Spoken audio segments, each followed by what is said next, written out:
given the rest of the draft. It wouldn't fit in as cleanly. Still a possibility with Smeb, but he's going to go for the standard compositional pick when you already saw the Sejuani. Be that level 3 roam that I was talking about. Jinna can do. They wait for the grouped wave, they look for the turret dive, they go in earlier, but well, let's see how So1's dancing shoes are. That's going to be the ward coming down. So1 going to flash to the side, goes low, and he'll get taken down. First blood moves over to score. Arrives, trying to trade one back, but it's not quite going to happen. So we'll see. Some things shut down. Speaking of shutdowns, up top is going to be the counter strike there. already using the leap strike, flashes in, gets the stun in onto Pawn as Grace does arrive. Triple bubble not going to connect, goes in onto the Wolf and Pawn. He's going to be in a bad spot. Big shove does knock away. He flashes away from Grace, but he is just going to get picked off here as Grace does find the kill. So another aggressive roam looking for that top lane pick onto the GP. Gets turned around by Jin Air. Channeling the recall, will go ahead and stop it. Jump forward, Def's going to get popped up. The Devour comes through. They're going to get the lockdown straight in onto Teddy, and he is going to get popped by the look of it. One more hit. Nope, flashes over the wall, keeps himself alive. Def still skirting around the sides of the fight, now turns it onto Wraith. They lock him in with the Sejuani passive. Trying to get the kill. Two-shot barrage. Teddy does tumble to the side, keeps himself alive, and now Pawn is joining in the fray. Pop-up comes through. First kill going over to Umpty as he finishes off score. Wraith will fall as Pawn tries to finish off the Jax. One more hit would do it. There you go. Deft able to take him down. That'll be the turret as well, going over to KT. 2 for 1 plus the turret. Going through with the CS. He finds himself at 180. But pulverized there from Wraith. Gets knocked down to about half HP. Score arrives. Pops him with the ultimate. He'll get locked in. Now Smeb's coming in from the backside. Pushes Teddy in. Gets the wall up. The seismic shove from Pawn. They'll take him down. 3 members instantly dead on the side of Jin Air as KT. Now just have to wait for the wave in order to knock down this turret. And it's just good news stories on the mini-map as well. 3 control wards in a straight line denying Jin Air from ever responding to bot side. Big 3-man pulverize coming through here. Devour comes down. Mata flashing away to spit Deft out on the other side. He's cutting his way back. Nearly kills Teddy.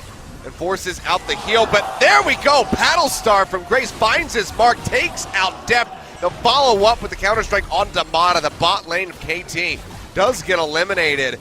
And great onto Mata, and Deft is actually ready to body block the Paddle Star.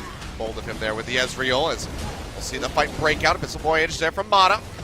Here in the mid lane to get the seismic shove in on the Wraith. He goes low. Can they get the Devour? He's ready to die, and you see Mata, he doesn't want to take the kill, and once they hand it over to the carries, and Deft will be able to pick it up. Deft now trading back in onto Grace. Gets a couple hits, burns him down to about half HP, and KT will finally take out that inner turret in mid as Smeb goes in for the exchange here onto So1 right before that Mega Gnar expires. Works him down low, has him slowed up. They're going to be looking for the finish onto the GP, flashes to the other side. Seismic shove comes through. Buddy's got the stopwatch to stay alive for a little bit longer. There's no way for him to get out. He goes down. Ultimate connects in onto Umpty. Takes a leap strike, a short one to the side. Deep. Dives in, charges for it, pops him up. He's got the TP ready to go. We'll go ahead and cast that one out. Umpty dead. They have to start a fight soon. He's a siege mage. Even getting the pokes out here is not going to do a whole lot. They do find one on the Smeb. 3-man pulverize coming through for Wraith yet again as the Baron goes low, but the smite is there from score. They take it away.